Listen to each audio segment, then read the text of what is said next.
আসসালামু আলাইকুম viewers, welcome back to my channel Laboni kitchen and blogs. সবাই কেমন আছেন? আশা করছি সবাই অনেক অনেক ভালো আছেন।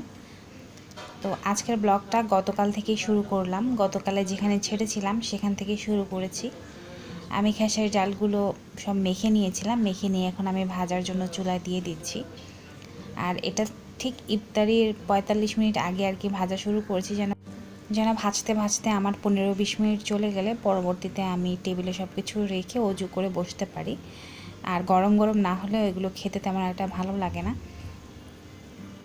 তো আমি অল্প অল্প করেই সব কিছু ভাজবো, বেশি কিছু করব না, কারণ বেঁচে গেলে পরের দিন তো এগুলো খাওয়া যাবে না, পরের দিন খেতে ভালো লাগবে না। যতটুকু সবাই খাবে অতটুকুই করছি। তো এখানে আমি আরও একটু মাছের চপ করে নিচ্ছি। সেদিন যে মাছের চপগুলো রেখেছিলাম সেটা না, এটা নতুন করে করেছি আবার। তো প্রথমে একটা পিঠ দিয়ে দেখে নিচ্ছি আর কড়াইটা চেঞ্জ করে নিয়েছি। মাছের চপটা আবার অনেক সেনসিটিভ, তো আমার ননস্টিকের প্যানটা ব্যবহার করতে করতে একটু খড়খড়া হয়ে গিয়েছে। ওটাতে কিছু ভাজতে গেলে অনেক সময় ভেঙে যায়, যেখানে ননস্টিকের প্যানগুলোই না ভাঙার কথা ছিল। তো এই প্যানটা দিয়েছি, এটা কিন্তু ভালোভাবে গরম করলে আর একটু সময় নিয়ে গরম করলে, চারিদিকে তেল একটু লাগিয়ে গরম করলে, তাহলে আর কোনো জিনিস দিলে তখন আর নিচে লাগে না। তো এই যে যেমন মাছের চপটাও নিচে লাগলো না, একদম খুব সুন্দর হয়ে গেল। তো আমার সামান্য ইফতার আয়োজনের চেষ্টা চলছে আর কি। বাইরে থেকে কোনো কিছু তেমন একটা আনিয়ে আমরা খাই না।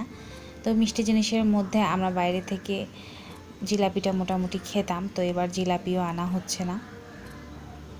জিলাপি আমি বাসায় বানাবো ঠিক করেছি, তো দেখি জিলাপি এর মধ্যেই বানিয়ে ফেলবো একদিন। তো একে করে সবগুলো দিয়ে দিচ্ছি, পরিমাণ বুঝে আমি দিচ্ছি, খুব একটা বেশি আমি দেব না। আবার ইফতারের পরেই কিন্তু দেখা যাবে যে তারাবি পড়ে রাতের খাবার শুরু হয়ে যাবে, আর রাতের খাবার খেয়েই ঘুমিয়ে পড়তে হবে তাড়াতাড়ি।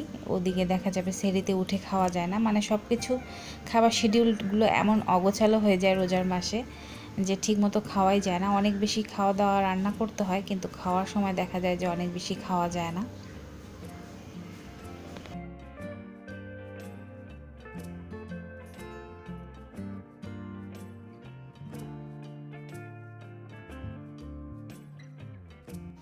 তো এই যে টেবিলে ইফতার সাজিয়ে নিয়েছি, লেবুর শরবত করেছে আমার বোন। তো ট্যাঙের শরবত আনা ছিল, প্রথম দিন ট্যাঙের শরবত করলাম না, আমি মিলিয়ে ঝিলিয়ে করবো, কোনো দিন ট্যাং কোনো দিন লেবু। তবে আমার কাছে লেবু শরবতটা খেতে অনেক বেশি ভালো লাগে। তো টেবিলে সব কিছুই দিয়েছি, খেজুরটা দিতে মনে ছিল না, পরে আবার গিয়ে খেজুরটা ধুয়ে নিয়ে আসলাম। হালকা সামান্য ইফতার আয়োজন আমাদের।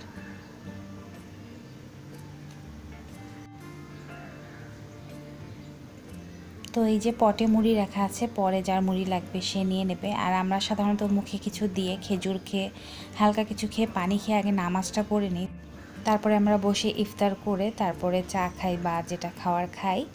তারপরে তো আমার রাতের রান্না, আমার তারাবির নামাজ সব কিছু মিলে আর কি অনেক কিন্তু বিজি সময়। এর মাঝে ব্লগ করাটাই আমার জন্য অনেক বেশি কঠিন হয়ে যাচ্ছে। তারপরও ব্লগটাও একটা নেশার মতো, সারাদিনে যত কাজ করি সে কাজের মতো ব্লগটাও একটা কাজ, এই জন্য এটাকেও শিডিউলের বাইরে রাখি না।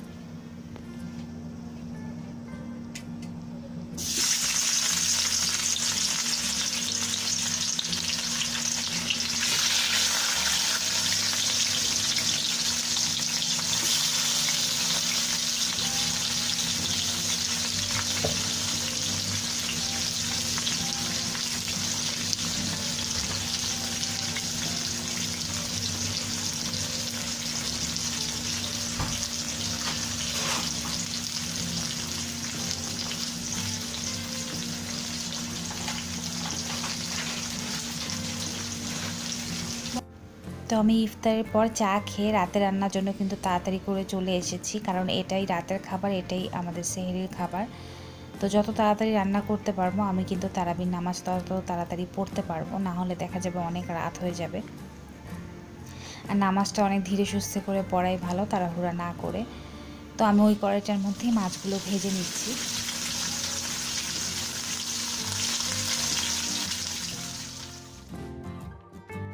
তো মাছ ভাজা হয়ে যাওয়ার পর ওই তেলটাই আমি এখানে সামান্য দিয়ে দিয়েছিলাম, আরও একটু তেল লাগবে। তো আজকে আমি তেলাপিয়া মাছটা রান্না করব বেগুন আলু দিয়ে। তো বেগুন আলু আমি ইফতারির আগেই কেটে রেখেছিলাম, কেটে পানিতে ভিজিয়ে রেখেছিলাম যেন আমি ইফতারির পরে তাড়াতাড়ি করে রান্নাটা করে ফেলতে পারি। আর আপুরা কে কখন রাতের রান্নাটা বা সেহরির রান্নাটা করছেন এটা আমাকে একটু কমেন্ট বক্সে জানাবেন। তো আমি এর আগের বারে দেখা যেত মোটামুটি অনেক রান্নাই বিকেলবেলায় করে রাখতাম। এবার আমি শিডিউল খুব একটা বেশি মেনটেন করতে পারছি না, আর রাতেই রান্নাটা করার সিদ্ধান্ত নিয়েছি। তারপরও দেখি যদি তারাবির নামাজ পড়তে সমস্যা হয় তাহলে না হয় দুপুরের দিকে রান্নাটা করব। তবে দুপুরের দিকে রান্নাটা করলে মনে হয় অনেক বেশি তাড়াতাড়ি হয়ে যায়, রাতে করলেই ভালো হয়, এই জন্যই রাতে করার ডিসিশন নিয়েছি।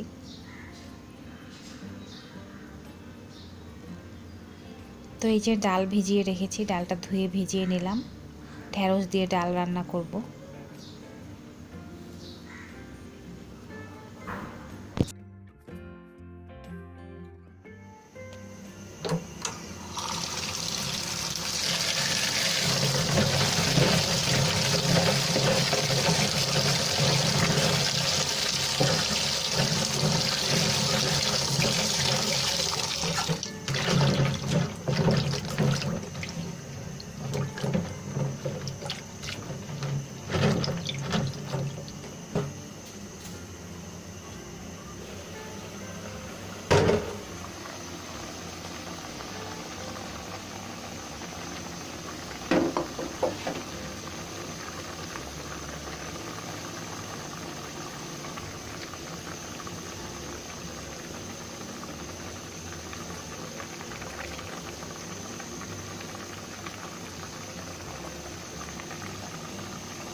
তো ডালের মশলাটা আমি আগে কষিয়ে নিয়েছিলাম, এখন আমি ডালটা দিয়ে একটু ভেজে নিচ্ছি, তারপরে ঢেঁড়সগুলো দিয়ে আমি কষিয়ে নিয়ে পানি দিয়ে দেব।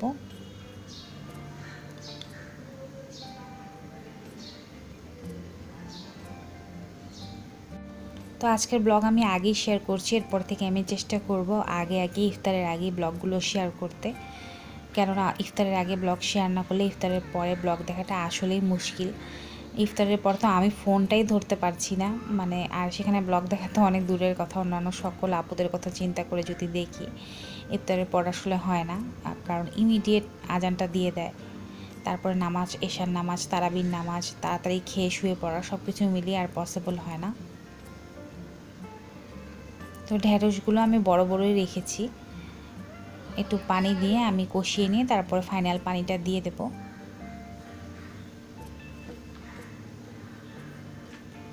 তো ফাইনাল পানিটা দেওয়ার সাথে সাথে আমি টমেটো দিয়ে দিলাম, টমেটোগুলো এমনিতে পাকাই আছে, তাড়াতাড়ি সেদ্ধ হয়ে যাবে।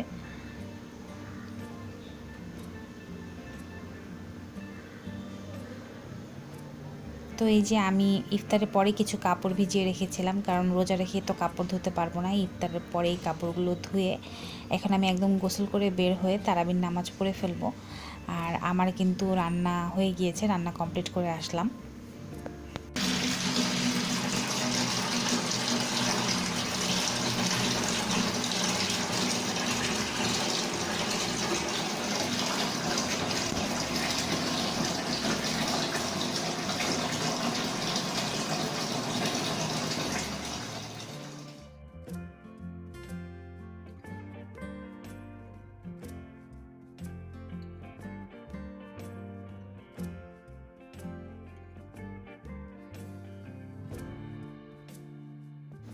তো আমরা দুই বোন পাশাপাশি তারাবির নামাজটা কমপ্লিট করে রাতের খাবারটা খেতে বসেছি, আপনাদের ভাইয়া আর আমি।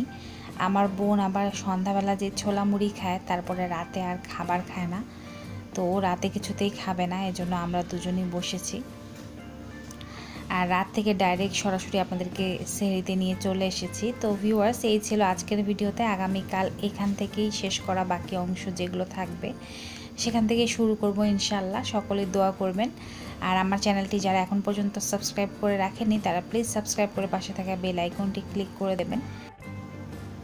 তো এই যে এপাশে দেখতে পাচ্ছেন আমার বোন সেহরির সময় উঠেছে, তখন মশারিটা একটু খুলে রেখেছি, চলাচলের অসুবিধা হয় দেখে। তো আগামীকাল আবার নতুন ব্লগ নিয়ে হাজির হয়ে যাব। সকলে ভালো থাকুন, সুস্থ থাকুন। আজকের মতো এখানেই বিদায় নিচ্ছি। আল্লাহ হাফিজ।